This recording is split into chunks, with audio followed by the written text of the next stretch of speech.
dia, prazer. Meu nome é Roberto Fragoso, sou presidente de tributos da ANEFAC e agradeço a todos, em nome da ANEFAC, a participação de vocês e gostaria de agradecer às empresas que apoiam essa iniciativa. E vou citando 3R Petroleum, ADC Conte, BDO, C3M, Cogna, EDP, Eneva, Eletrobras, Ernst Young, FECAP, Fleury, FUCAP, IG, Inove TI, Irani, Klabin, KPMG, Lojas Renner, Luz Publicidade, Magna, Marco Polo, Petrobras e Governo Federal, Presum, RD, Riachuelo, Sabesp, Simões Pires Advogados, Suzano, Tech 6, Valor Econômico e Via Flow.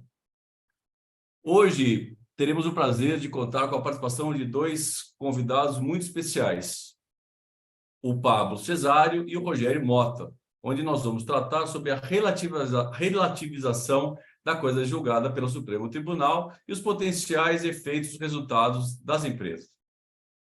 Pablo, Rogério, muito obrigado pelas suas participações. Eu vou tomar a liberdade de ler o currículo deles, são pessoas, além de muito bacanas de conversar, também uma formação técnica e profissional muito grande. O Pablo é graduado em Ciências Internacionais e Ciências Políticas, doutor em Política Internacional e Comparada pela Universidade de Brasília, pós-doutor pela USP, 18 anos de experiência como executivo nos setores público, privado e sociedade civil. Hoje ele é presidente executivo da Brasca. Antes trabalhou na CNI por 16 anos e ainda pesquisador em políticas públicas e professor na FGV e Fundação Dom Cabral. O Rogério é diretor técnico do IBRACON, Instituto de Auditoria Independente do Brasil, gestão 21-23, é membro do Comitê de Pronunciamentos Contábeis, que é o CPC, mandatos de 18 a 20 e 20 a 23, atua também como Chair of International Affairs, sócio da auditoria da Deloitte, possui 27 anos de experiência na atividade de auditoria independente, e o Rogério também é sócio líder em FRS no National Office da Deloitte. Então, podemos perceber que hoje eu estou muito bem acompanhado. Eu vou começar a ler, para benefício de todos, a ementa que foi apresentada pelo ministro Barroso. Depois disso, eu vou tentar traduzir um pouco dessa ementa. Então, meu papel basicamente vai ser comentar, fazer um glossário dos termos utilizados na decisão do Supremo, para que todos vocês possam entender como é que o Supremo Tribunal chegou à decisão. Então, esse nosso encontro será dividido em duas partes. Primeiro, nós todos faremos breves apresentações sobre o tema e depois nós vamos começar a discutir alguns pontos que nos pareceram importantes para esse debate. Claro que o tema é hiper amplo e as consequências são diversas, mas de alguma forma tentar aqui, humildemente, né, tentar dar conta de alguns temas que a gente acredita importantes, como a questão do registro dos ativos, a questão do registro de passivos de reversão, os efeitos dessas decisões no mercado de capitais, seja para valorização do valor da ação ou compra e venda, enfim. Bom, o tema pode ser colocado de uma forma muito simples. Qual o princípio que deve prevalecer? A segurança ou a igualdade? O problema é que, para chegar a esse entendimento, há uma série de termos que não são usuais do mundo das finanças, mas somente dos processualistas. Além desse tema principal, há um segundo. Qual é o efeito, e aí que é o nome do painel, qual é o efeito das decisões do STF em decisões individuais transitadas e julgadas a favor dos contribuintes, que é o que os tribunais chamam de controle incidental de constitucionalidade, se houver alteração, modificação no seu entendimento. Então, os elementos que os julgadores, que os ministros do Supremo tratarão são existência de coisa julgada relativa à decisão a favor do contribuinte, considerando o tributo inexigível, existência de uma relação jurídica de trato continuado, então ele tem uma sequência, né, como o imposto de renda, decisão posterior do STF em controle concentrado, então eles vão decidir aquela matéria que conflita com essa decisão individual do contribuinte. Esse é o pano de fundo também que por trás disso, claro, o pilar são segurança e igualdade. Uma pequena ressalva, né? Muitos dos termos que eu vou usar, eu vou tentar dar uma traduzida, mas mesmo assim, são termos que são utilizados eventualmente de uma forma mais técnica ou menos técnica. Isso não quer dizer que o que eu vou apresentar seja a única interpretação possível, tá? Mas eu vou dar uma lida e comentar sobre os termos que vocês ouvem no mercado e também, de alguma forma, vão ouvir nessa apresentação. Então, controle difuso ou incidental de constitucionalidade é uma decisão que tem efeito entre partes. É o que a gente chama de recurso extraordinário. Então, eu ingressei em juízo e aquela decisão vai ter valor para mim. Controle concentrado de constitucionalidade. Esse já é uma ação específica, a gente chama de ação declaração de constitucionalidade ou inconstitucionalidade. E ele tem efeito para todo o segmento, né? E dele posso também desdobrar em o efeito que é vinculante. Então, uma decisão em ADI, que a gente chama ADC, tem eficácia contra todos e vincula os órgãos do Poder Judiciário e administração pública. O STF pode, é um tema que todo mundo viu nesse debate, é a capacidade do Supremo de definir a sua eficácia. Então, o Supremo, nos termos de uma lei, Lei 9.868 de 99, tem a possibilidade de delimitar a eficácia da aplicação de uma decisão. Essa decisão, é aí que a gente chama de o efeito desde sempre, então eu posso retroagir desde a sua publicação, ou então eu posso dar um efeito futuro determinado pelo Supremo, que nesse caso muitos falou da data da publicação desta decisão. Para eu ter essa decisão, eu tenho que ter no mínimo 8 ministros e a decisão, para ser modulada, que é o que a gente chama, deve ocorrer pelo no mínimo as mãos de 2/3 dos ministros da Corte. Então, de 8 no total, tem que ter pelo menos 6 ministros votando a favor dessa modulação. Eu tenho também a questão da repercussão geral e recurso repetitivo, que foram temas incluídos no sistema jurídico em 2006, 2008, que trata sobre a forma que um precedente, uma decisão sobe para o Supremo Tribunal Federal ou para o STJ. E ele sobe individualmente, ou seja, eu estou falando no controle individual, controle incidental que eu acabei de falar. Ele tem que ter questões relevantes do ponto de vista econômico, político, social ou jurídico que ultrapassam interesses individuais no processo e também, alternativamente, houver multiplicidade de recursos extraordinários ou especiais como fundamento idêntico à questão de direito. Ou seja, para evitar com que subam milhares para os tribunais superiores, sobe um, porque os tribunais, Tribunal de Justiça ou Tribunal Regional Federal, eles têm uma gama enorme do mesmo tema. Então, o Supremo vai resolver e esse efeito vai ser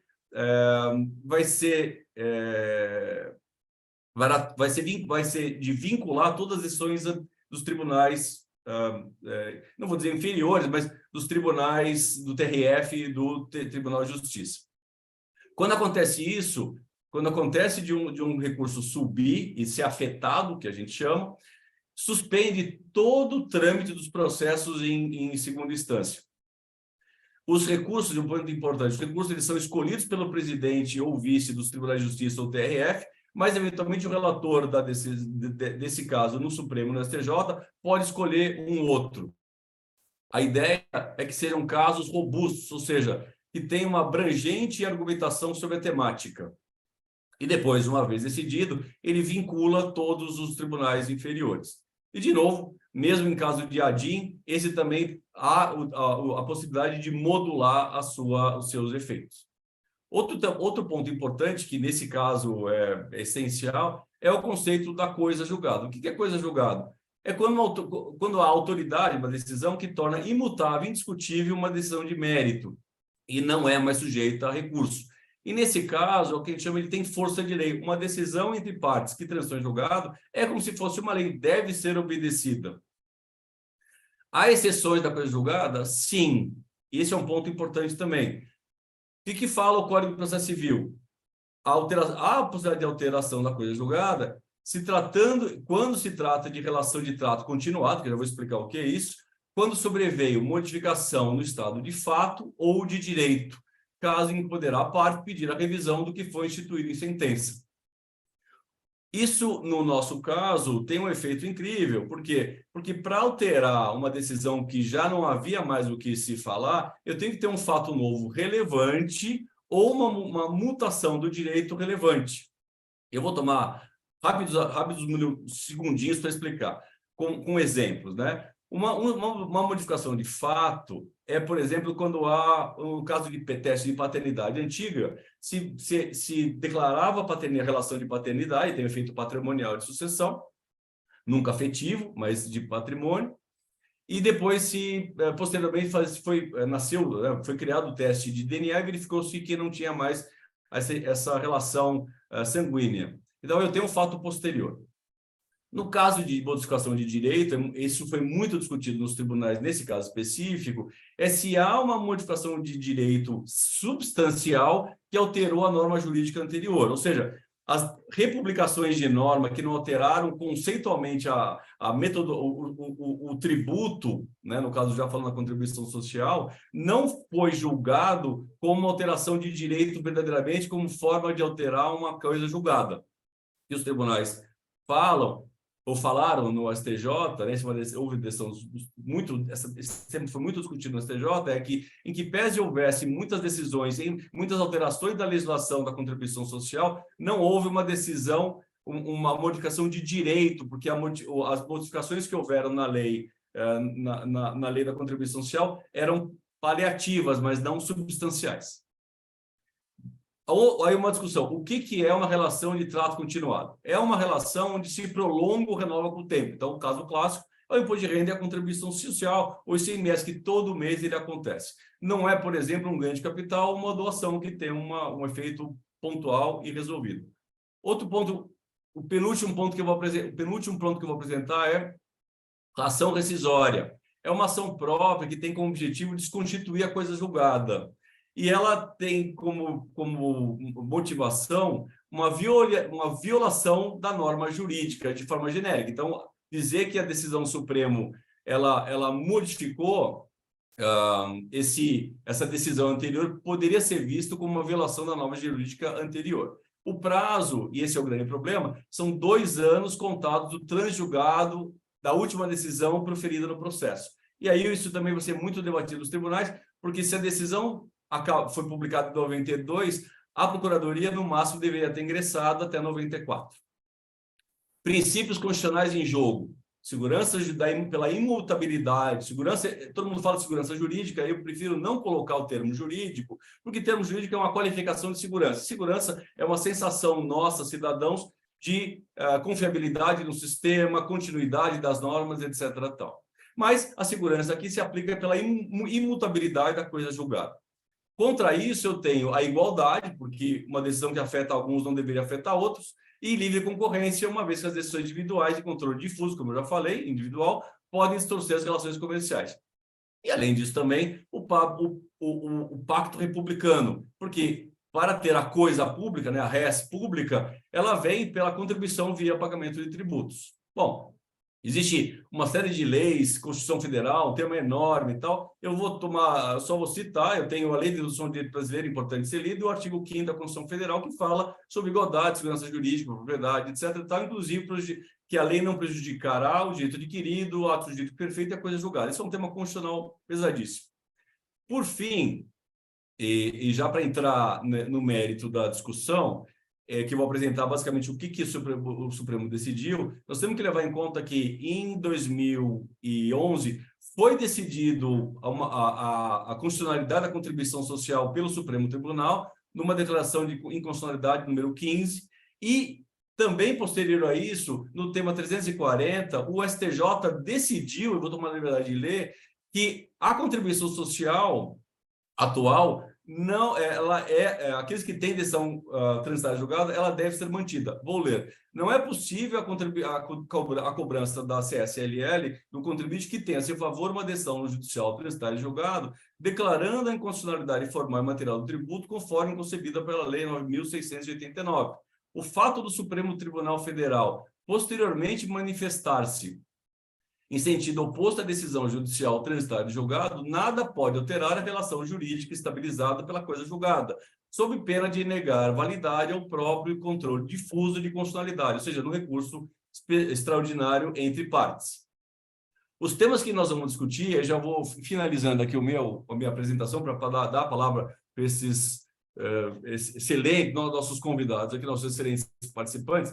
Eles vão falar sobre os temas 881, 885, caso da Braskem e da Bezerra de Menezes, onde eles tinham uma decisão transitada de julgado e o diferencial entre um e o outro é que um foi autuado em 2001 ou 2003 e outro começou a ser autuado em 2001. Ambos tinham decisão transitada de julgado em 92, porque naquela época se entendia que a contribuição social sobre o lucro requeriria uma lei complementar para ser instituída.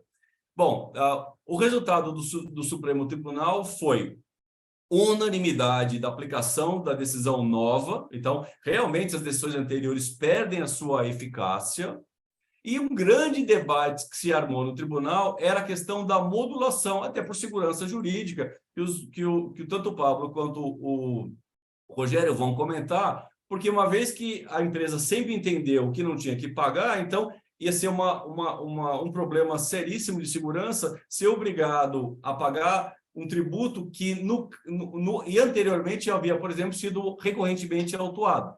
E eu vou aqui ler os argumentos dos contribuintes, do fisco e encerro.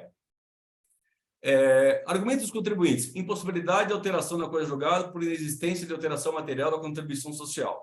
Súmula do STJ 340, como falei, que criou uma expectativa nos contribuintes para distribuírem esse valor da forma que mais se aproverem, seja no dividendo, seja em margem de lucro. O STF entendia que essa decisão do trânsito julgado era questão da coisa julgada, era uma questão infraconstitucional, sempre foi. Não havia ação rescisória da PGFN.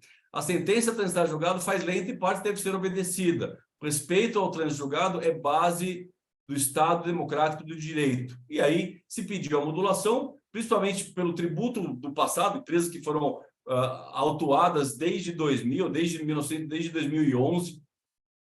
Então, se pedia como se tratar uma multa, porque se obedecer a norma, por que eu vou ser multado? E depois, com certeza, se é que a decisão ia prevalecer da mudança da coisa julgada, então que se fosse daqui para frente. E pior ainda, e por último, não pior, mas por último, não há base legal para lançamento fiscal, uma vez que existente uma decisão transitada julgada. Do outro lado, a PGFN alegou que, primeiro, não há mudança do posicionamento do STF, nem lei nova, mas coisa julgada é inconstitucional, então deveria ser retificada a qualquer tempo, inclusive deveria ter sido retificado desde a publicação da DIC 15. Houve alteração material da contribuição social desde a sua criação. A PGFN representa todos os contribuintes que pagam os seus tributos, por isso seu papel de fiduciário a favor do Estado. A aplicação da eficácia dos precedentes, não pode haver modulação sob pena de prejuízo concorrencial e aos cofres públicos, e o precedente do STF é um fator de isonomia, ou todos pagam ou não, o que reduz o custo da máquina e a confiabilidade do sistema. E deve haver o dever constitucional de pagamento do tributo. Fechando, e a emenda do ministro Barroso foi a seguinte: as decisões do STF em controle incidental de constitucionalidade, ou seja, um controle individual, anteriores à instituição do regime de repercussão geral, não impactam automaticamente a coisa julgada que tenha sido formada, mesmo em decisões de trato sucessivo, ou seja, deve haver um painel. E no caso de decisões em concentrado, ou seja, em ADIM, sede de repercussão geral, interrompem imediatamente os efeitos temporais das decisões transitadas em julgado com relações continuadas, ressalvados os efeitos de anterioridade nonagesimal e anual. E aí o grande debate final era se realmente ia prevalecer o efeito de anterioridade nonagesimal e anual, que não foi levado a termo. Com isso, eu agradeço bastante pela atenção de todos, espero ter contribuído para colocar um pouco de semântica nesses temas complicados que o Supremo utiliza, ou que o nosso mundo jurídico, tanto processual, utiliza, e eu passo a palavra para o Rogério. Muito obrigado, Rogério, e seja bem-vindo. Olá, Pablo. Roberto, bom dia. Pablo, também bom dia a todos. É um prazer aqui estar representando o Ibracon, trazendo para a oportunidade para o debate, trazer uma visão técnica do assunto, muito mais voltado para a área de auditoria e contabilidade, onde eu atuo. Eu não tenho não teria a capacidade de fazer uma apresentação como essa, Roberto, por conta do própria formação que eu tenho, mas ajuda a gente trazer para cá, contextualizar um pouco o efeito prático, que é objeto aqui do debate, como isso impacta na vida das empresas, em especial os resultados que são apurados aí por meio das suas demonstrações financeiras, né? Então, é importante contextualizar, como você bem colocou, né, que até a interpretação que vinha, que existia no meio jurídico, e isso era refletido na contabilidade, era muito voltada no conceito de que o trânsito julgado, uma vez julgado e tendo esse trânsito julgado, é como se aquela ação ela deixasse de existir, ou seja, o direito tivesse adquirido e não estaria mais sujeito a alterações. E assim era refletido na contabilidade das empresas, né? E os auditores também seguiam vamos dizer assim, ou jurisprudência, ou conceito, como queira chamar, na avaliação dos passivos das empresas ou registro de ativos, né? Em outras palavras, se uma empresa estava disputando um determinado tributo, né, discutindo judicialmente, ou tinha uma visão diferente da autoridade tributária, uma vez que ela obtinha esse trânsito julgado, para nós não haveria mais nem a necessidade da avaliação da contingência, visto que era como se aquele processo tivesse sido encerrado e a empresa teve o ganho de causa, né? Ou seja, não é algo que ficaria aberto por tempo indeterminado, né? Então, diante desse novo cenário, né, o que nós avaliamos aqui, estamos aprendendo aí, né, como auditores, né, e junto com as empresas, junto com o mercado, quais são os impactos dessa decisão em termos práticos, né? Na hora que eu avalio um processo, como você explicou aqui, até que momento aquele processo, aquela contingência, quais são os próximos passos? Ou seja, uma empresa que hoje está disputando uma ação judicial, questionando a cobrança de um determinado tributo, o ponto que surge aqui a minha análise antes parava no trânsito julgado individual daquela empresa, né? E o ponto que surge para nós agora, nesse momento, é até quando esta avaliação vai continuar sendo feita, né? E se isso muda de alguma forma a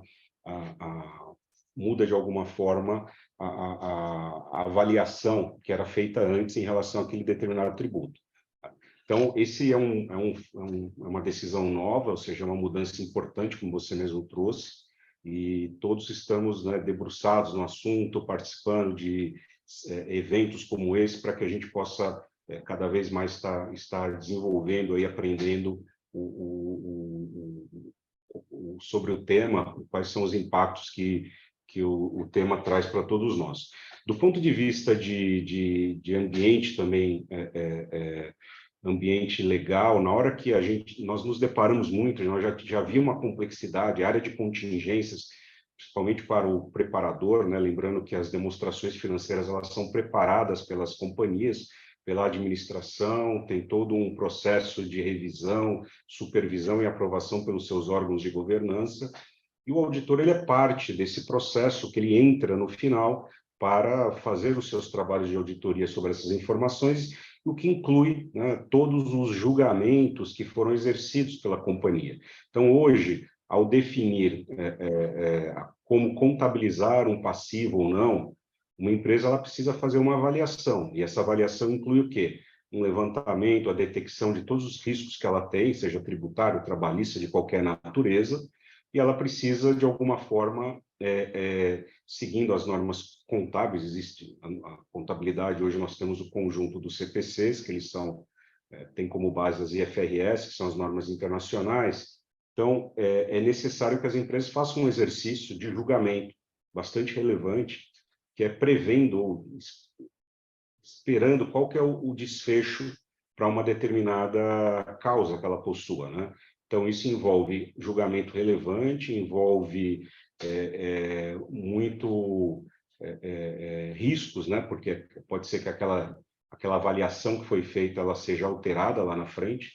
Não necessariamente a gente está dizendo que a demonstração financeira está errada, né? O que foi feito e é importante ser feito é um exercício de julgamento. O que eu vejo que com essa decisão, um dos impactos que vai acontecer tanto para os preparadores, para os órgãos de governança, quanto para os auditores, e aí eu não estou indo além, obviamente, para quem interpreta, para quem o usuário final da demonstração financeira, que é entre eles os investidores, né? Vão ter que fazer um exercício maior na avaliação e aí na interpretação de das contingências como um todo. Então, se já era uma área complexa para todos nós, ela vai ficar um pouco mais, ou bem mais complexa, ou tende a ficar mais complexa do que já era, né? Lembrando que o próprio ambiente nosso, seja de legislações trabalhistas, tributárias, muito se discute aí as reformas no Brasil. Parte do problema que nós temos, e não vou dizer se é problema, mas a complexidade nasce da própria estrutura que nós temos. É uma estrutura complexa. A gente pega exemplo da estrutura tributária no Brasil, né? Os impostos sobre consumo são impostos com diversas legislações, diversos estados legislando, geram conflitos. Então, assim, é sempre uma causa de contencioso para as empresas. O próprio imposto de renda, ele tem lá discussões mais pontuais, mas eu diria que essa questão dos impostos indiretos, o efeito é muito maior. Então, o que eu vejo daqui para frente é um maior, vamos dizer assim, atenção por parte de preparadores, por parte dos auditores, em áreas relacionadas à contingência. Já era uma área de bastante preocupação, ou seja, que nós, inclusive, se você, o relatório do auditor de 2016 em diante, ele mudou a sua estrutura, né? Aqui no Brasil, a gente também segue as normas internacionais de auditoria. Elas são emitidas pelo Conselho Federal, mas estão plenamente alinhadas com as normas internacionais. Houve uma mudança no formato do relatório para aquelas empresas que são a definição de entidade listada aqui no Brasil, para as companhias abertas principalmente. Você pode notar que o auditor ele passou a incorporar uma seção chamada de principais assuntos de auditoria, né? O que são os principais assuntos de auditoria? Pela definição da norma, não quer dizer que tem um problema na área, tá? Não estou dizendo que aquela conta no balanço ela está errada ou tem um problema, não. Ali está dizendo, dentro do trabalho da auditoria, que é feito com base em avaliação de risco, endereçamento de riscos, amostragem, você detalha e discute quais são as áreas de maior atenção do auditor, ou seja, que o auditor tomou mais tempo, ele teve mais envolvimento com a governança, então essas áreas, e é muito comum você ver a área de contingências estar incluída entre essas áreas que a gente chama de principais assuntos de auditoria, pela própria natureza e complexidade, né? Então, vendo uma decisão como essa, né, sem entrar no mérito dela aqui, se a decisão é boa ou não, nós estamos avaliando que há uma tendência de aumento de complexidade. Uma coisa importante ressaltar aqui, Roberto, é que a gente, uma questão que o Supremo trouxe é que aquelas empresas que já têm o trânsito julgado, ela teria que continuar, obviamente, monitorando, tá certo? Mas, assim, o risco para a empresa, em termos de gerar um passivo ou uma contingência, pela decisão no formato que foi tomado, ele somente nasce após a decisão judicial, desculpa, a decisão pelo Supremo. Então, pegando um exemplo aí que nós temos aí, caso concreto, a partir de agora, eu diria que é a maior área de foco nas decisões que foram transitadas e julgadas, a partir do momento que o Supremo decide de forma contrária novamente.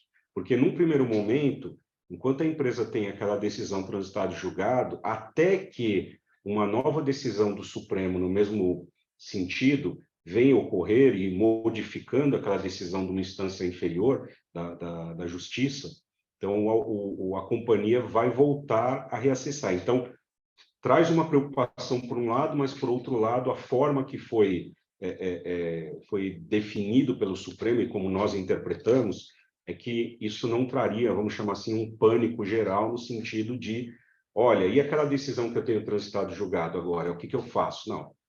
Pela nossa leitura inicial, entendimento, pelo menos a minha particular, falando meu nome, é que até que uma nova decisão do Supremo venha a ocorrer, as empresas não teriam que tratar isso como uma contingência, porque este período que teve abrangência ou a cobertura do trânsito julgado pela instância inferior foi pelo menos esclarecido aí pelo Supremo que ele teve validade, ou seja, o imposto não foi devido naquele período.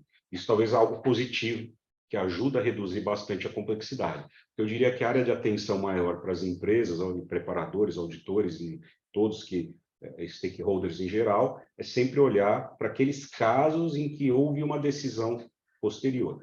Eu acredito que daqui para frente, conhecendo esse formato novo, talvez fique um pouco mais, vamos dizer assim, claro que a partir do momento que uma empresa ela teve uma decisão transitada e julgada, ela não está constituindo nenhuma contingência, ou seja, nenhum passivo, não está formando nenhum risco tributário, por mais que tenham o risco dela ser rediscutida no nível do Supremo, caso venha ocorrer, e caso decidido pelo Supremo, a gente sabe que os efeitos, assumindo que se mantenha como é hoje, né, porque não sabemos se vai mudar amanhã ou não, dependendo da nova composição que vai ter no Supremo, eu não vou entrar nesse mérito que na minha área, eu acho que o risco, a empresa passaria a pagar ou recolher ou provisionar os impostos dessa nova decisão para frente. O que eu vejo agora como uma grande preocupação e uma grande momento de preocupação é o passado, ou seja, quando a gente olha daqui para trás, o que existe de decisões que foram transitado em julgado e depois teve um trânsito de julgado, uma decisão ou uma decisão diferente do Supremo. Esse, para mim, nesse momento, a maior complexidade, a maior dificuldade é olhar esse estoque, vamos chamar assim, de contingências ou risco de tributário que as empresas podem ter e talvez não estão todos, até pelo tempo eu acho que foi um pouco inesperada essa decisão, né, da forma que ela foi feita, senão não teria causado toda essa repercussão na mídia, no meio empresarial. Eu acredito que o grande risco para todos é esse período, esse estoque do passado, visto que no Brasil a gente tem um histórico que os julgamentos eles demandam um longo período de tempo, a exemplo do que foi a contribuição social, o tempo entre a criação da contribuição social, o julgamento do Supremo e agora essa discussão final. Então, como demora para decidir, os efeitos se acumulam no tempo, né? E aí pode trazer impactos importantes. Acho que esses são os meus comentários iniciais aqui, Roberto, sobre o tema. Muito obrigado, Rogério. Bastante próprio a questão dos impactos indiretos, né? A atenção dos preparadores, das demonstrações contábeis, a questão do parecer do auditor, dentro dos principais auditorias, ter colocado a questão das provisões, e realmente tem que se ressaltar mesmo que o problema enorme é o passado, né? Olhando para as demonstrações contábeis, é o passado. O que fazer com esse estoque, né? Se chama de estoque de contingência, tem bastante próprio, um estoque de contingências para dizer o passado, essa ruptura entre um sistema e outro, né? Perfeito. Bom, com isso eu passo a palavra então para o Pablo. Pablo, seja bem-vindo e ficamos aqui no aguardo dos seus comentários. Olá, Roberto. Olá, Rogério. Olá, todo mundo que está aqui com a gente hoje. Muito bom dia. Primeiro, eu queria agradecer, Roberto, pelo convite, pela oportunidade de estar aqui. Esse é um tema que a gente tem debatido. Acho que o Rogério e eu já tivemos sobre esse tema, sei lá, umas 5 reuniões, desde o momento que ela aconteceu, para chegar assim, olha, o que aconteceu de verdade? E aqui, Roberto, eu acho que eu vou ser menos preciso que você. Não tenho toda essa. Eu sou da área de políticas públicas e estou muito mais ligado, portanto, no efeito para as empresas, para os negócios das empresas, e o Rogério vai me ajudar com essa parte de contabilidade e auditoria, que realmente eu não domino. Mas você sabe, Roberto, a questão para a gente da Braskem, e é o que apareceu em todas as nossas discussões, é a seguinte. Primeiro, ela é muito além daqueles casos específicos que estavam sendo discutidos lá. Mas talvez valha primeiro um detalhe. Esses processos começaram em 85 e 89. Tá? Isso é um detalhe muito importante. Foram julgados em 2023, né, essa revisão do posicionamento. E aqui vem a questão do prazo. A média para resolver uma questão tributária no Brasil são 19 anos. Essas questões foram novamente resolvidas em 2023. Nós estamos falando aí quase 40 anos para resolver uma questão. E aí, se me permite, Roberto, eu acho que as empresas estão muito bem defendidas, têm excelentes advogados que estão acompanhando isso, e acho que a questão que a gente precisa aqui, como executivos de empresas, executivos de finanças, se atentar é quais são os efeitos disso na vida real das empresas. Em resumo, como a gente vê isso?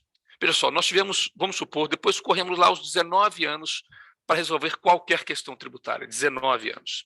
Chegamos a uma decisão final. Não cabe recurso, essa é a decisão final, não há mais o que discutir.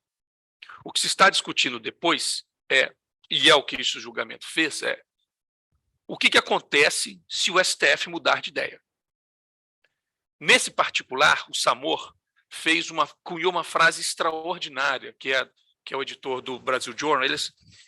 A decisão que acabou prevalecendo do STF se eu mudar de ideia, o passado também muda.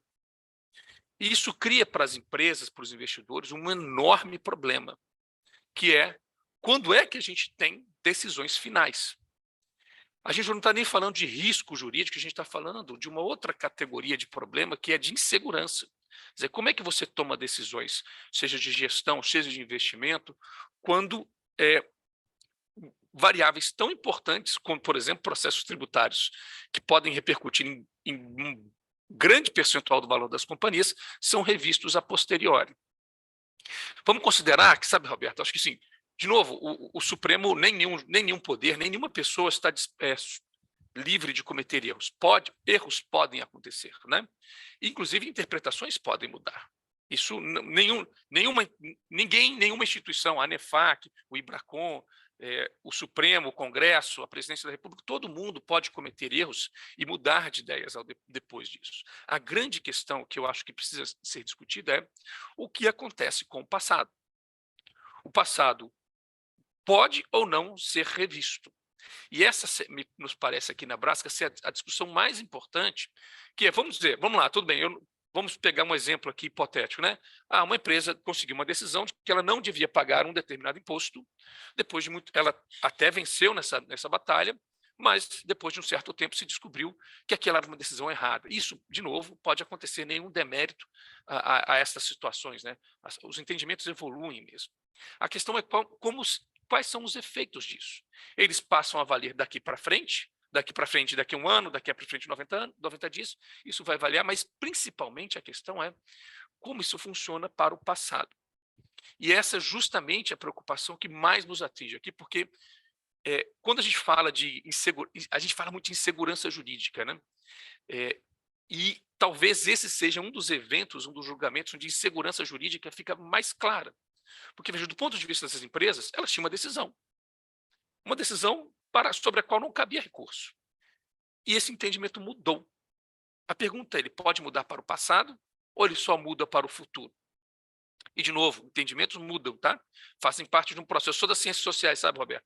Então, sou mais flexível em conceitos e lógica, como a gente estava acabando de conversar. Esses entendimentos realmente mudam ao longo do tempo. O problema é quando eles acontecem para o passado. Então, nós acabamos numa situação, Roberto, que nós já temos um sistema tributário entre caótico e psicótico, né? A gente está falando de uma coisa ruim, seria gentil, não é este o caso, não é este o tipo de problema que nós estamos enfrentando. Nós já temos um sistema tributário muito ruim e a gente realmente vai trabalhar por uma reforma tributária, acho que tem uma janela importante, mas nós conseguimos dar com essa decisão, e eu estou falando dos efeitos coletivos dela, tá? Uma coisa que me parece não estar muito clara, porque as pessoas estão se pegando sobre o caso ou sobre a possibilidade de errar, e as duas coisas me parecem, tanto de um lado, defensáveis, e quanto a possibilidade de erro também, né? Isso não tem nenhuma dificuldade. Mas o fato é que nós demos, e aí o Samor foi de novo brilhante, nós demos um passo decisivo para tornar a coisa ainda mais complexa. Isto é um efeito dado? Está resolvida essa questão? E aí eu vou de novo entrar com o meu lado cientista social Fragoso. Não, não está. Primeiro porque a decisão final não foi publicada ainda, né? O acórdão não foi publicado ainda. Há apenas a diferença de um voto a favor das modulações ou não. Ou seja, isso ainda pode mudar. E mesmo que o STF não seja capaz de entender os efeitos da decisão dela para a sociedade como um todo, ainda há uma discussão no Congresso e no governo, o governo terá que ser envolvido nisso, sobre como lidar com esse problema. Porque, veja, e aí, de novo, eu não sou advogado de formação, não tenho a capacidade de ir nas especificidades de como deve ser o processo judicial, mas tem uma clareza. A decisão do STF aumentou substancialmente a insegurança jurídica das empresas, porque não apenas aquilo que nós achávamos, nós já temos um problema grande para resolver do sistema tributário no CARF, no STF, no STJ, nos tribunais. Esse é um problema enorme. Mas nós aumentamos o problema criando uma enorme interrogação sobre o passado. E esta é uma exclamação, e aí talvez o Rogério, você de novo, impreciso aqui, Rogério, é um problema, a gente criou necessariamente esse problema no passado? Não me parece claro ainda, seja porque a interpretação da decisão está feita, ou também porque a decisão ainda não está finalizada. Já existem 2 projetos que eu conheça, tá?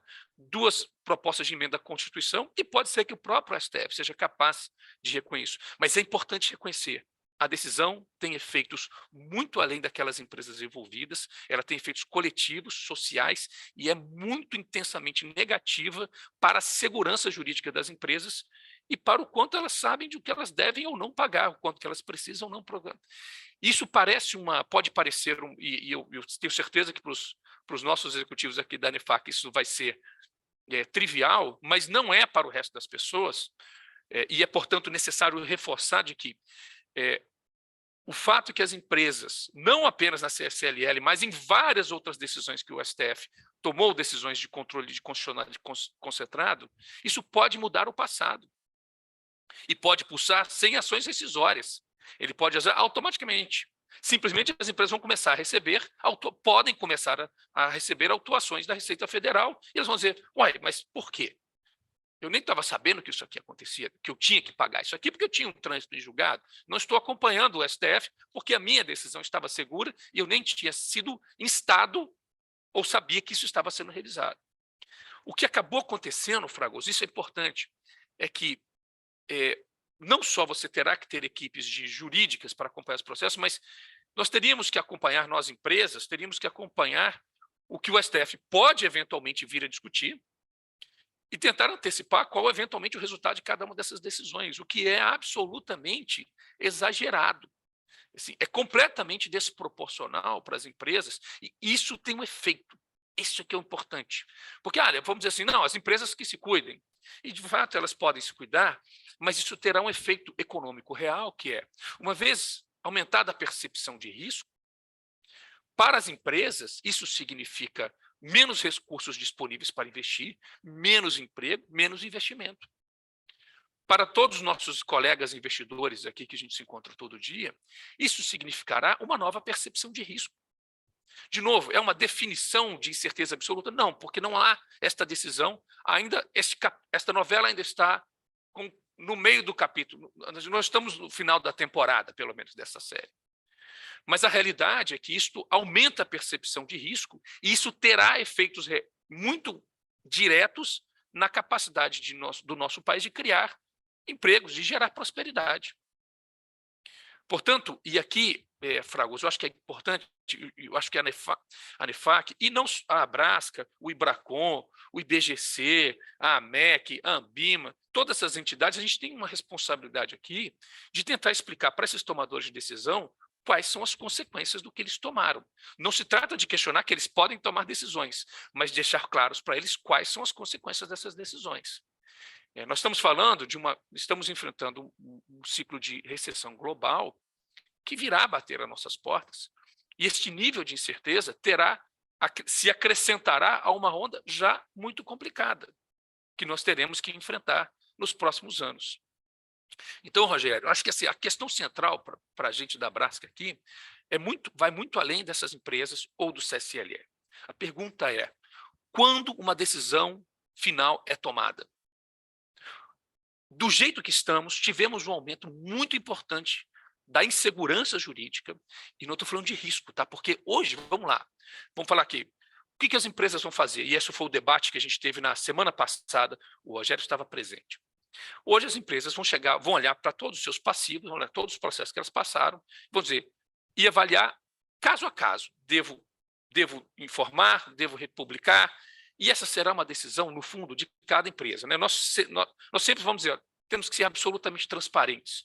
Há uma relação de confiança entre as empresas e o investidor, e temos que ser absolutamente transparentes. Mas a realidade, e todas elas terão que revisar os processos que já foram e os que vão, né? Para contingenciar, para pagar, ou para mudar o perfil de risco daqui para frente, né? Todas as empresas terão que fazer isso. Isso é inevitável. Mas veja, mesmo esta resposta ela é parcial. Porque a partir de que parâmetro nossas equipes vão revisar esses riscos?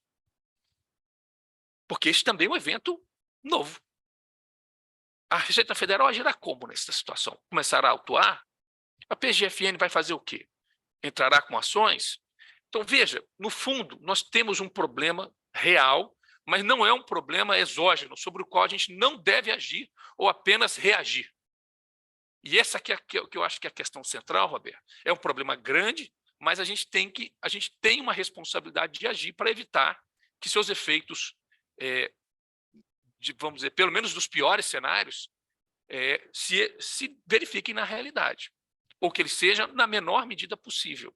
E aí eu acho, Roberto, que a gente, assim, a Nefac, e eu estou falando aqui Bracon, Abrasca, mas todas as outras entidades, a gente precisa dizer para esses caras, olha, a gente entende as discussões do direito, e até acredito que elas seriam importantes para a manutenção, mas elas têm efeitos agora. Como é que a gente faz para minorar esses... Não se trata de questionar a responsabilidade de decidir, que continua do STF, mas de dizer, tem certeza que essa é a decisão? Tem certeza que os benefícios dessa decisão superam os problemas que ela trará? No fundo, há uma questão de isonomia. Não tem como dizer, quando uma empresa paga o imposto e outra empresa não paga o imposto, esse tem um efeito concorrencial óbvio, né? Mas o que acontece com a insegurança para todas elas a partir de agora? Então, essa é a questão central, sabe, Roberto, que nós estamos nos pegando, e eu acho que vale a pena a gente discutir. Há várias nuances aqui, mas essa nos parece ser a questão central, como a gente resolve as consequências dessa decisão e as torna menos gravosas possível. Excelente, Pablo. Realmente, esse comentário de que quando teremos certeza que é final, ele é fatal, né? Ninguém, a partir da sessão, nós ficamos agora confusos. Em que momento que eu tenho um trânsito julgado que é final? Se o próprio trânsito julgado ou o efeito da coisa julgada é a definitividade dos atos, né? A relação de partes, uma lei que o próprio Código Civil fala. Eu, pelo amor de Deus, eu também sou contador. O meu maior desafio nesses últimos dias de carnaval foi tentar colocar essa linguagem para que fosse palatável, porque é uma linguagem, o mundo financeiro é mais o mundo da gente, as pessoas conseguem trafegar bem no mundo das ações, das finanças, emprego. Agora, quando a gente fala em contabilidade e o direito, existem certos termos que eles têm tradução à realidade, mas são um pouco mais complexos. Por isso, a minha dor de cabeça, eu reconheço, não sei se eu consegui fazer alguma coisa boa, mas tentar fazer que faça sentido isso. Mas você fez alguns comentários que eu queria deixar aqui gravado, né? A questão de mudar de ideia por conta do erro ou, eventualmente, evolução do entendimento, né? Esse é um tema muito complicado, que requer painéis e painéis de debate, se há o erro, a mudança de entendimento, se mudança de entendimento, o erro é um verdadeiro caminho do ente humano. E o que acontece se o Supremo mudar de ideia novamente? Esse é um ponto que você colocou ali, subliminarmente, eu gostaria de colocar. O Supremo mudou de ideia, mas se ele mudar de ideia normal, de novo sobre o mesmo tema, o que acontece também? Se a gente tem essa permissão de mudar, então ele pode, daqui a um tempo, retificar a sua posição e entender que aquilo que foi falado não deveria ter sido falado. E a ideia, né? Se eu mudar de ideia, o passado também muda, e os danos e consequências dessas decisões. Por isso, tentar, dentro de um sistema tributário caótico, né, uma acomodação de uma decisão que pode gerar incríveis danos sociais, seja por taxa de risco, taxa de empréstimo, investimento, harmonia no sistema e prosperidade, que são os elementos mais queridos dentro de uma sociedade nossa. Bom, gente, eu fiquei muito feliz com a fala de vocês e a gente desenvolveu algumas questões, né? Mas acho que pelo pouco tempo, infelizmente, temos disponíveis, seria talvez, se a gente contratasse alguns dias de fala, né, a gente poderia ingressar nos debates profundos das perguntas que a gente se propôs a fazer. Mas eu vou tomar a liberdade de começar com uma, depois eu passo a palavra para o Rogério, depois para o Paulo, para comentar. Então, eu vou usar um termo que a gente usa muito na contabilidade, que é o true and fair view, né, que é a visão real e justa, né? E a pergunta é a seguinte: de que forma o princípio do true and fair view deva ser aplicado em função dessa recente decisão? De que forma isso deve impactar o valor das empresas?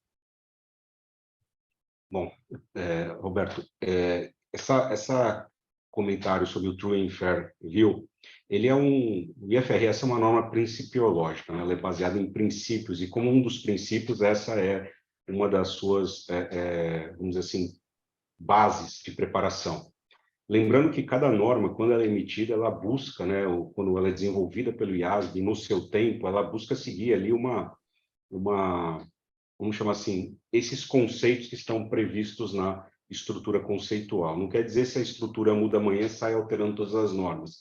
E hoje, por mais que ela seja uma norma baseada em princípio, ela tem normas que regulam o tratamento para contingências. A gente tem o que é o CPC 25 e as 37, lembrando que os CPCs, eles são, no final do dia, uma tradução das IFRS para que não se tenha uma divergência entre elas, porque as próprias companhias abertas, elas são exigidas a ter as duas, que a demonstração financeira delas atenda os dois princípios.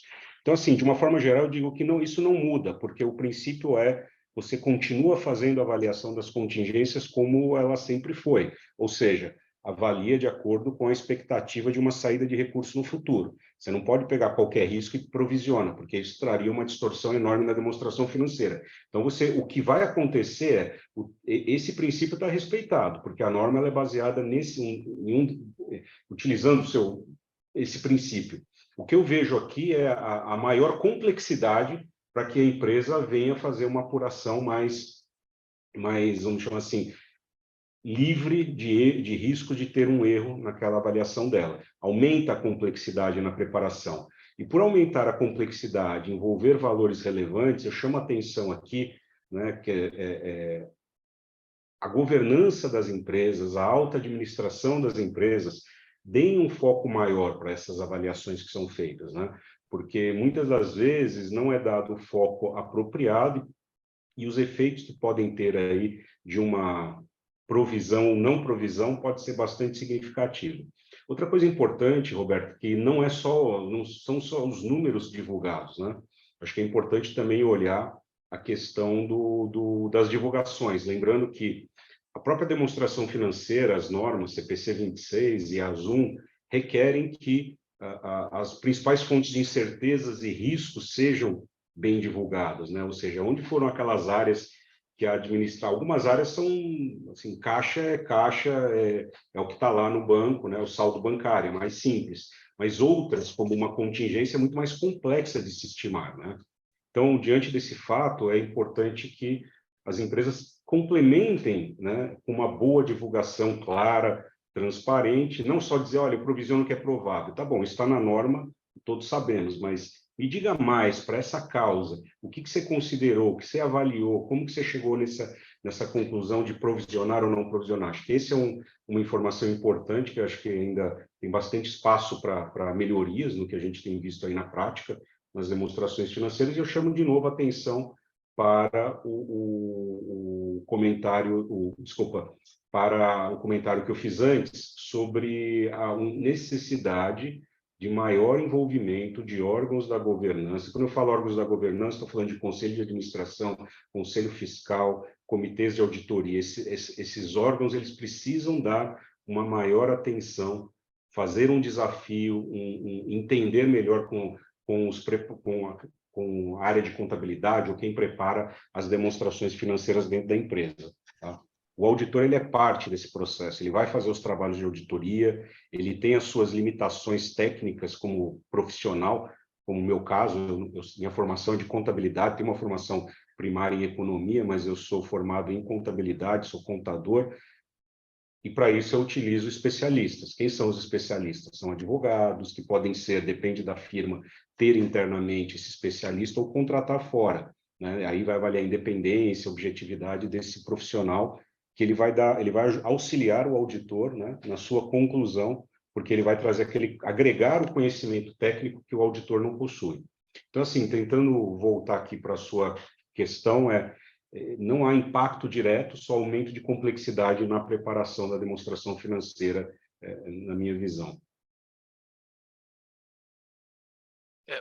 Acho que, Fragoso, na verdade, o Rogério fala melhor do que eu sobre isso, né? No fundo, a referência é CPC 24, 25. Eu acho que a grande questão que a gente vai ter aí é que o trabalho de preparação disso era muito mais complexo. Quer dizer, no fundo, você vai perguntar para um advogado, isso aqui é provável. Provável por quê? Baseado em que critério? A partir de que interpretação? Esse nível de complexidade aumenta muito e, portanto, a necessidade de que isso seja cada vez mais transparente para que os investidores, quer dizer, que no fundo você está falando de uma relação de transferir confiança para o investidor, de saber que ele saiba o que está acontecendo e, portanto, de informação. Mas a grande questão aí é que a complexidade dessa gestão de risco aumentou de maneira bastante razoável. E na medida em que nós ainda não temos, seja um histórico de como isso aconteceu, porque isso ainda vai acontecer, seja a decisão final, seja a frequência, né, a normalidade dessas operações daqui para frente, isso vai ser bastante mais complexo. E, portanto, merece uma atenção não apenas por parte das empresas, mas também por parte dos investidores e todos os executivos envolvidos nesse processo, seja de controle interno da companhia ou da perspectiva do investidor. Mas bem mais complexo. Desculpa, só comentando um comentário adicional em cima do comentário do Pablo, bastante pertinente, é a questão quando a gente fala dos impactos indiretos, né, que pode ser que a gente está nesse momento avaliando aqui, estamos no campo aqui nesse momento do troca de ideias, né, não tem nada, estamos aprendendo melhor, digerindo melhor, ouvindo, e nesse momento você tem que lembrar que as empresas, principalmente companhias abertas, elas têm divulgações obrigatórias que vão além das demonstrações financeiras, né? Ela tem lá os seus formulários de referência, ela vai precisar agora ver como endereçar. Talvez ela nem endereçava antes porque entendia que já havia o trânsito julgado. Como que ela vai fazer daqui para frente, né? Enquanto não tiver uma discussão no Supremo, continua repetindo esse risco? Não sei, é para se pensar aqui. E mais uma coisa, só falando em impacto indireto, tentando ser breve, que foi falado no comentário anterior do Pablo, sobre uma percepção do aumento de risco, né? Ou seja, e mudança na tendência de investimento das empresas, porque pode ser que na hora que o investidor vai fazer uma decisão de negócio, ele imbuta um fator de risco ali, não sabemos exatamente hoje quanto e como seria isso, mas um efeito indireto, que é o aumento desse custo de capital pode trazer sobre o investimento passado, né? Porque lembrando que a contabilidade hoje, embora os ativos da companhia produtivos, eles são mensurados pelo custo histórico, mais uma depreciação ao longo do tempo, as empresas elas sempre têm que estar fazendo uma avaliação de necessidade impairment. A partir do momento que ela tem um incremento no seu custo de capital, seja ele causado por qualquer motivo, seja por uma taxa de juros básica internacional, local, mais uma percepção de risco de negócio no ambiente brasileiro, isso aumenta esse custo de capital, isso leva a um efeito indireto, potencial efeito indireto, de novo, a gente está dizendo aqui, não tem nada quantificado, precificado, mas que pode ser o próprio ter que fazer uma provisão para baixa de perda dos ativos, ou seja, eu esperava recuperar aquele investimento que eu fiz no passado, assumindo um nível de impairment, um nível de tributação X. Se de repente isso muda, ou um custo de capital X, se isso muda, eu talvez vou ter aí um impacto no meu negócio. É a mesma coisa a própria tributação, ou seja, na hora que a empresa faz aquele fluxo de caixa para modelar e saber quanto que é o que ela espera recuperar dentro das metodologias aceitas no CPC 01, esse pode ser um dos impactos indiretos. Então, se parar para pensar, vai muito além, às vezes, da contingência isoladamente ali que a gente está discutindo dos casos, mas e sim aumento de risco empresarial, aumento do retorno, pode até ter aumento de preço, porque, de repente, para aquele produto ser viável, ele tem que custar mais do que ele custaria, porque eu tenho que dar um retorno para o investidor, senão ele não investe ali, né? Então, estou saindo até da minha área aqui de atuação, mas trazendo um efeito indireto que a gente pode ver, isso até o aumento do custo do produto, porque no final do dia o empresário lá, quem investe vai esperar que aquele retorno, isso vai ter que estar refletido no preço. Claro, vai depender de outros fatores, como competição e outras coisas. Esse é um tema realmente importante, né? Essa análise de impacto e risco e rentabilidade de produto, né? Porque, no final das contas, o que o empresário ou o investidor quer, investidor seja de ações no pequeno varejo ou o investidor de posições firmes, né? O controlador, enfim, coligado e tal, ele quer um retorno sobre aquele investimento. Se naquela margem, se naquele lucro aplicava 25, então ali eu tinha uma rentabilidade X. A partir do momento que imediatamente passa a ser 34, eu necessariamente vou ter uma rentabilidade menor.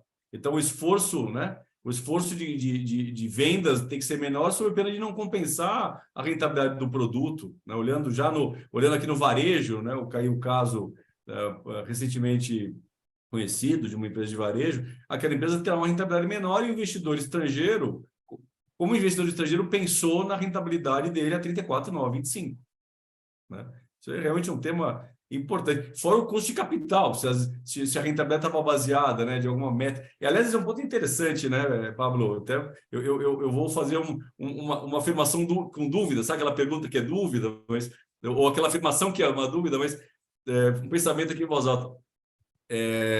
Se eu tenho uma determinada necessidade de ter uma rentabilidade X, e por ter uma rentabilidade menor, isso pode impactar em custo de captação também, ou como isso poderia, talvez a pergunta fosse, como essas empresas poderão ter danos a partir de uma alíquota de imposto, olhando só para o imposto de renda. Depois a gente pode olhar também no caso de IPI, importação e revenda, tem vários casos agora para discutir, mas olhando, talvez seja mais fácil de ver, eu tinha uma alíquota de 25, agora eu tenho 34, né? O quanto esse 9% pode impactar de uma forma mais ampla, seja em linha de empréstimo, rentabilidade de ativo, ou a baixa de ativo, como o Rogério comentou precisamente, enfim. E como é que você percebe isso?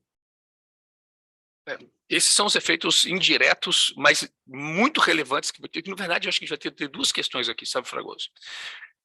Todas as companhias e todos os investidores vão ter que resolver esse problema de como a gente, assim, avaliar o curto prazo de como fazer. E podem haver, e esse é difícil de a gente ver, não dá para fazer uma conta disso, porque no fundo vai ser a resultante de todas as nossas ações que vão refletir em custo de capital, enfim, né? Isso tudo é uma resultante difícil de antecipar. O ponto é que a gente criou um nível de incerteza e de risco que é inacreditável e absolutamente inaceitável. E aí, se de um lado a gente tem algumas ações individuais, o que cada companhia vai fazer, o que cada investidor vai fazer, e isso é uma decisão, de novo, muito complexa, a solução desse problema não está nas ações apenas individuais de cada investidor ou de cada companhia. A gente vai precisar reconhecer que a solução desse problema, além de lidar com cada um dos efeitos cada um de nós individualmente, terá que ser coletivo. Percebe? Nós estamos falando de um passo de mudar de nível de segurança jurídica, ou muito próximo disso. E isso requer uma ação coletiva muito além de cada uma de nossas companhias, ou de cada investidor individualmente, inclusive de cada controlador. Se assim, talvez a coisa mais importante que eu tenho para falar sim, nós temos um problema e cada companhia, cada investidor vai ter uma dificuldade maior para resolver seus problemas de curto prazo, mas mais do que isso, se a gente tratar isso apenas como um problema individual, ele será um problema insanável, ou um problema muito maior. Será necessária uma ação coletiva para a gente diminuir ou resolver esse problema, seja no STF, seja no Congresso, seja junto com o governo. Porque ele não é um problema apenas individual. Ele vai muito além das companhias que estavam envolvidas, muito além daquelas que podem vir a ser afetadas. Isso muda o nível de competitividade. Esse é o tamanho do problema que a gente o problema é que esse é um tema tão complexo, tecnicamente denso e difícil, que as pessoas estão tendo dificuldade de dar um passo para as consequências coletivas desse negócio. E acho que essa é a questão central. Se eu puder ter duas frases, é um problema, a gente aumenta a complexidade, aumenta o risco, mas não é um problema individual. Isso é um problema coletivo, que a gente vai ter que resolver coletivamente. Eu estou, na verdade, em fazer um comentário. acabou sendo um problema republicano, né, Pablo? E por incrível que pareça, os poderes estão debaixo da República Federativa, né? Então, é uma questão interessante de analisar os efeitos de uma decisão dentro de um sistema republicano. Não sistema de direito, contabilidade, não, mas o efeito do Estado, a República. Estou falando de país aqui, é um problema de país. É um problema de país. É muito interessante isso. Bom, deixa eu fazer aqui, então, indo nesse mesmo sentido, mudando só um pouco agora a avaliação, como é que tanto a contabilidade quanto o mercado financeiro deverá avaliar tanto os ativos, como, por exemplo, o registro do ICMS sobre a exclusão do biscoito da base do ICMS, ou como as decisões transitadas em julgado, né? Serão agora a decisão transitada em julgado é evento de reversão e previsão, como sempre aconteceu, ou requererá uma análise diferenciada? E como será essa análise? Aí o mesmo acontece com juros e eventuais multas legais, né? Como é que vocês dois estão vendo essa questão dos efeitos das decisões dentro para o sistema onde vocês atuam?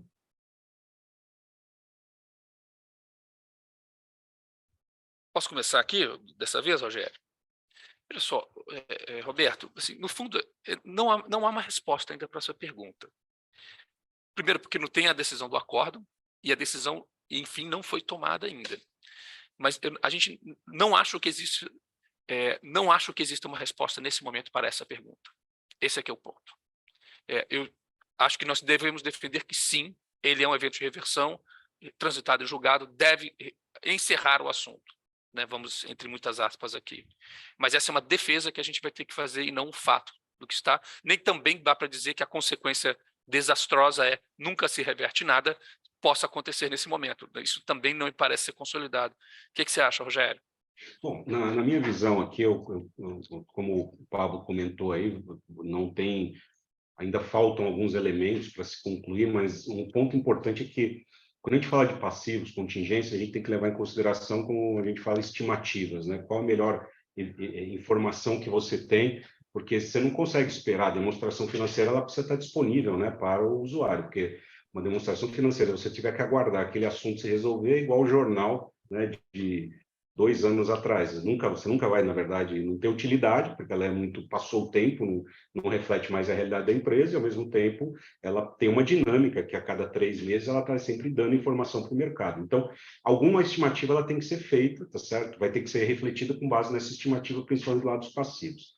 Você comentou específico sobre o STF, aí o ICMS na base, desculpa, o ICMS na base do PIS e COFINS. Esse caso, talvez, na maioria dos casos, eu não sei quantificar, mas uma boa parte dos casos, as empresas que entraram com a ação antes da decisão do STF, lá de 2016 ou 2017, agora não me recordo, essas empresas que tiveram ingressaram com ações nesse período, o direito delas estaria assegurado. Até porque o que o STF modulou depois foi nesse mesmo sentido, ou seja, para quem entrou com ação até a data do julgamento da causa, né? Então, o que risco maior nesse caso específico são aquelas empresas que entraram com ação logo um dia depois ou uma semana depois da primeira decisão do STF lá de 16, 17. E aí, como o STF em 2021, ou 20 ou 21, agora não estou com as datas de cabeça, mas nesse momento o STF modulou de uma forma dizendo que só pega aquelas empresas que entraram com ação. Então, aquelas que entraram com ação após esse julgamento de 16, 17, essas empresas elas não devem, elas teriam que reavaliar, e aí, muito possivelmente, teriam aí, se ela tinha um passivo ou um registro de um ativo, isso vai ter que ser revisitado, e eu diria que é uma forte chance de ter que baixar esses ativos. Mas, novamente, isso tudo é muito novo, né? E tem detalhes técnicos que precisam ser melhor avaliados, né? Então, voltar com os advogados, fazer a sua análise, mas há um indicativo, né, uma primeira reação de que deveriam sim reverter esses ativos que foram constituídos, né, ou passivos que foram revertidos, né? Mas eu acredito que não é a maior parte das empresas, acredito eu, né? Aliás, com relação a exclusão do ICMS da base de cálculo do PIS/COFINS, tem as diversas ações filhotes, né? Que também não foram resolvidas, né? Principalmente a exclusão do ISS da base de cálculo do PIS/COFINS, né? Que está gerando dor de cabeça para todo mundo, porque o Supremo não se manifestou até agora e parece que há uma identidade entre uma matéria e outra. Mas isso poderá também gerar grandes efeitos, né? Aqueles que pararam de pagar, com ou não, com base em decisões, né? Isso poderá gerar um dano enorme. Deixa eu tomar liberdade de fazer rápidos aqui. Tem alguma pergunta, fazendo um meio termo aqui entre a nossa audiência e as nossas perguntas. Tem uma pergunta interessante, eu queria colocar, que é da Caroline. Ela fala o seguinte: a grande dúvida que vai nos acompanhar é a necessidade de se reconhecer esse passivo no balanço das empresas de 2022 ou 2023. E eu acho que Rogério, na nossa conversa de bastidor, você comentou alguma coisa sobre isso, né? Isso acho que é um ponto importante. Falar. Bom, só lembrando, a CVM ela emitiu nos últimos dias, última semana, um ofício circular, que é o SNC-SEP 1 de 2023, onde ela coloca a visão dela sobre a interpretação do CPC 24, né, que trata de eventos subsequentes, que na norma internacional é a IAS 10, e a CVM cita até um exemplo, que está no parágrafo 9, que quando você faz uma avaliação, né, de uma determinada contingência na data do balanço, e após a data do balanço, você tem um fato novo, um julgamento, e você perdeu aquela ação, a norma CPC, o IFRS, ela pede que você, para algumas informações, alguns tipos de eventos subsequentes, eles sejam refletidos em 31 de dezembro, como se lá eles estivessem. Por quê? Na interpretação dessa norma contábil, é porque já existia uma situação presente naquela data. E qual era a situação presente? A situação presente existia um risco tributário em discussão, ponto. Essa é a situação presente. Eu, companhia, avaliei, considerando tudo que eu tinha de informação disponível, ou avaliaria dia 31 de dezembro, que a perda era remota, por exemplo, que é o que aconteceu em vários casos, né?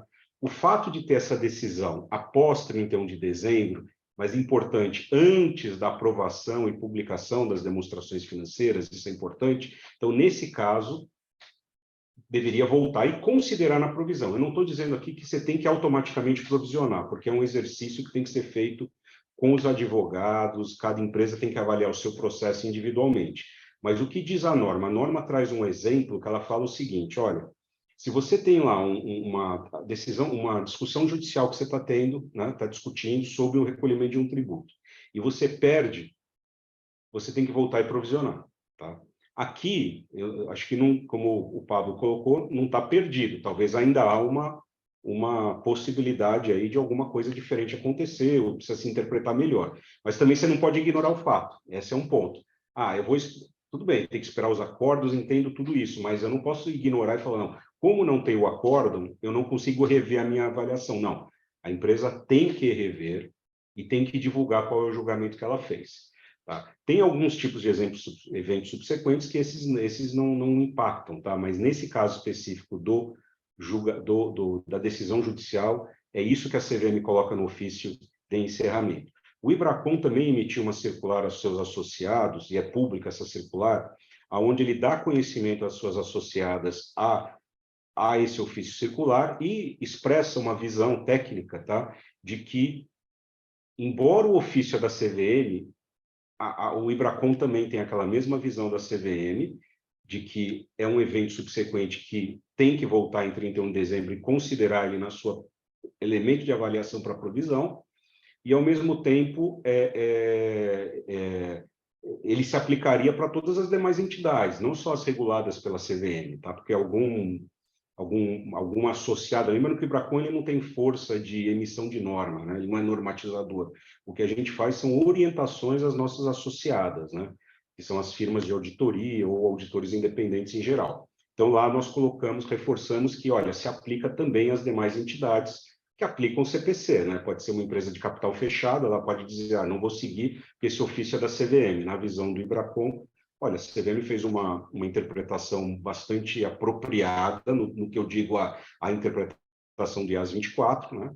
Então, aplicaria. Só um comentário aqui, tem uma frase lá, e eu não vou querer polemizar, talvez o Pablo puder agregar alguma coisa aqui, que ele fala o seguinte, que aquelas empresas que ainda não publicaram suas demonstrações até o dia 8, elas têm que considerar aquele elemento na sua provisão.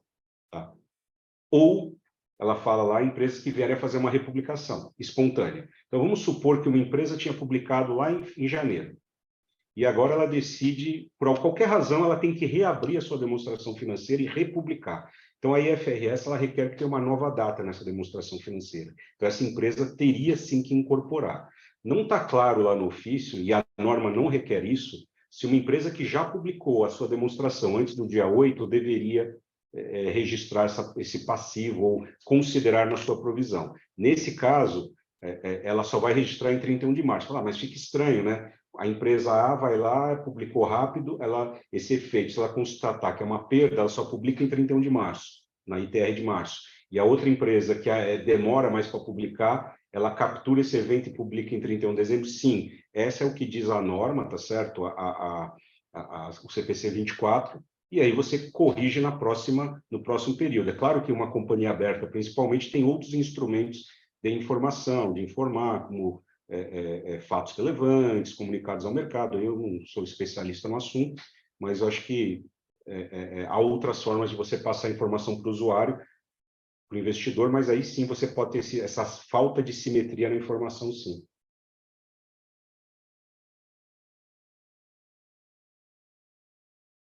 Eu acho que está mudo, Pablo.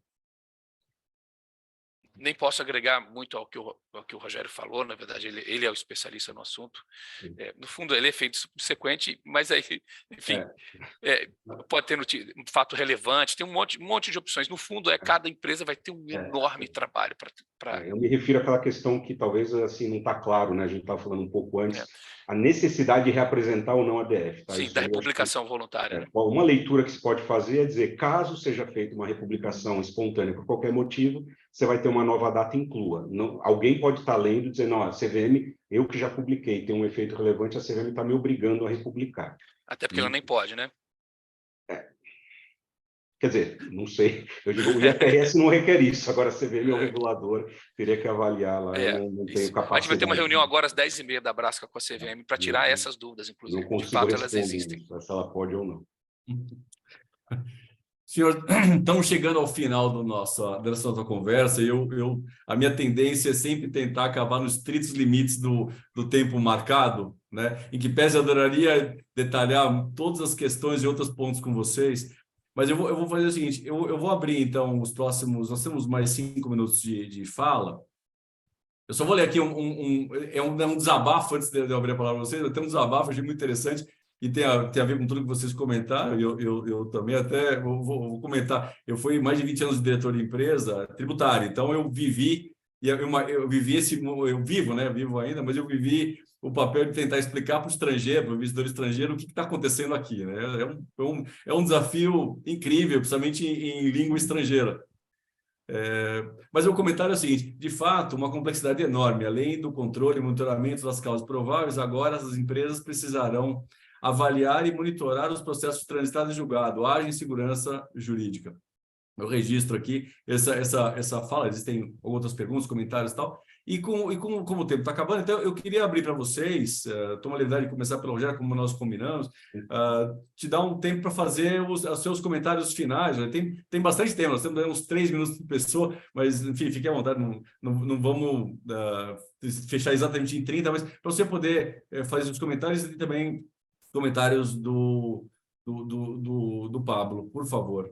Bom, o meu comentário aqui, Roberto, eu queria primeiro agradecer a participação, o convite ao Ibracon, foi uma grande oportunidade estar aqui contribuindo, aprendendo bastante com a visão do Pablo, a sua visão sobre o tema, e até as perguntas nos fazem a gente refletir sobre algumas questões. Um ponto importante aqui que eu diria, eu vi algumas reclamações até em alguns eventos que eu participei, o meu auditor está me pedindo para fazer uma nova avaliação, o meu auditor está pedindo... O auditor ele não é preparador da demonstração financeira, tá? O que o auditor, qual que é o papel do auditor? Parte da sua responsabilidade é confirmar que a companhia está seguindo o que está previsto na norma contábil, né? Então, a norma contábil exige que os eventos subsequentes sejam reavaliados. A norma contábil exige que o CPC 24 exige isso, o 25 exige que as contingências sejam avaliadas, ela exige uma avaliação da administração. Então, quando o auditor ele pede, ele não está pedindo algo de última hora, na verdade, ele está pedindo para a companhia para que se confirme que ela está fazendo, como preparador, né, aos preparadores, que ela está fazendo o que é solicitado pela norma, né?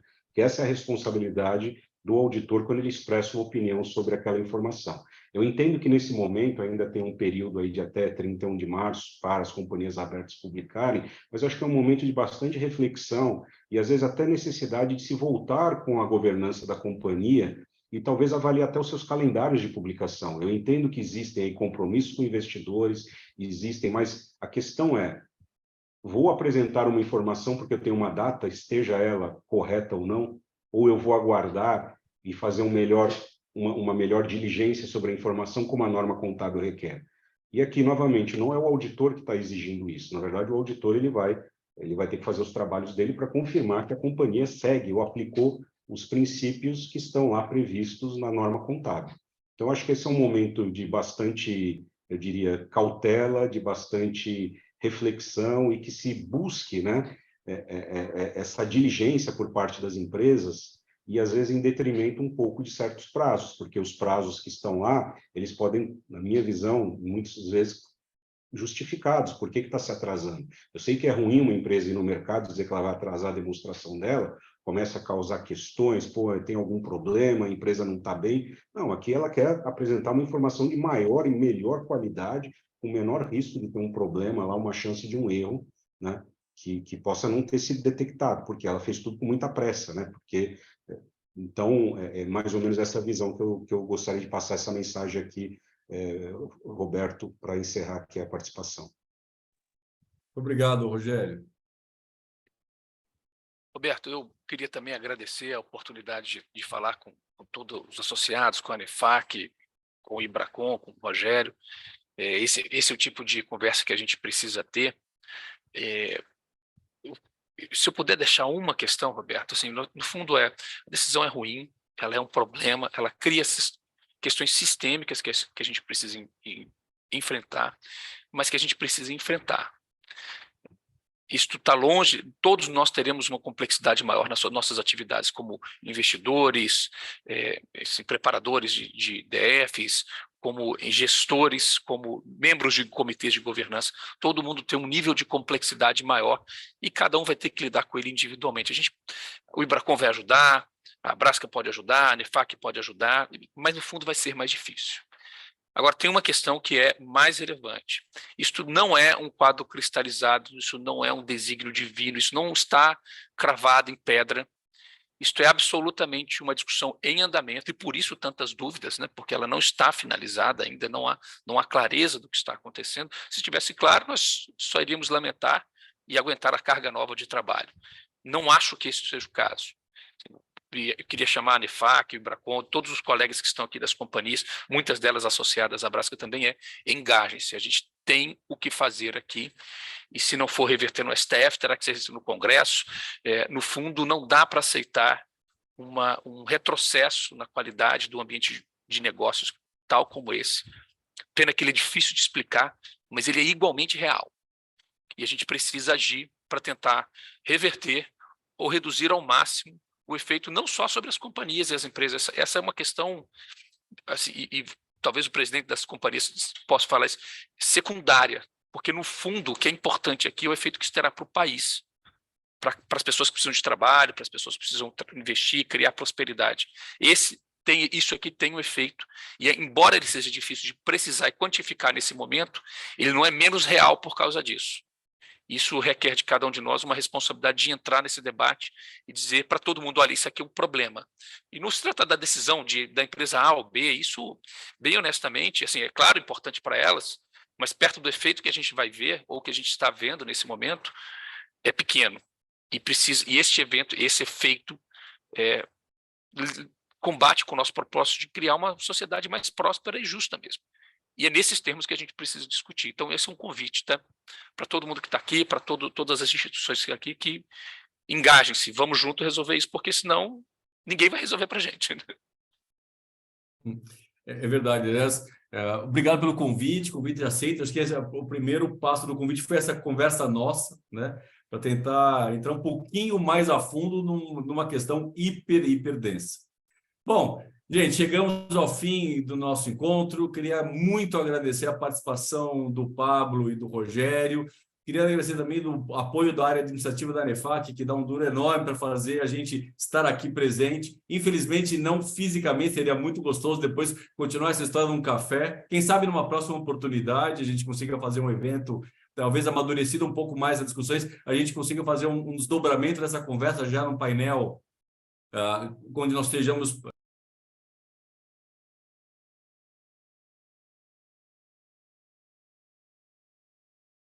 Então, acho que você fechou o microfone, sem querer.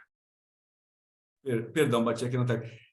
Bom, então, acho que eu falei sobre a administração da ANEFAC, que dá esse apoio todo a nós, e também quero agradecer muito aos nossos participantes, porque é a nossa essência, nosso papel como ANEFAC é fazer a transferência de conhecimento, um papel primordial nosso, como também o network. E aí eu tomo a liberdade também a convidar todos que não são associados que se associem à ANEFAC, façam parte dessa seleta rede de executivos do mercado. Se ficou alguma dúvida, entre em contato conosco. O nosso e-mail é associados@anefac.org.br e também conheça, claro, os nossos benefícios exclusivos. E para ficar por dentro das nossas ações ao longo de 2023, por favor, acompanhe o nosso site, tá bom? Nós temos uma larga grade de assuntos semanalmente ou mensalmente sendo divulgados em matéria tributária, contábil, econômica, enfim. E aí, por isso, aqui eu me despeço, agradeço a todos, um grande abraço e até a nossa próxima reunião. Um abraço. Muito obrigado. Obrigado.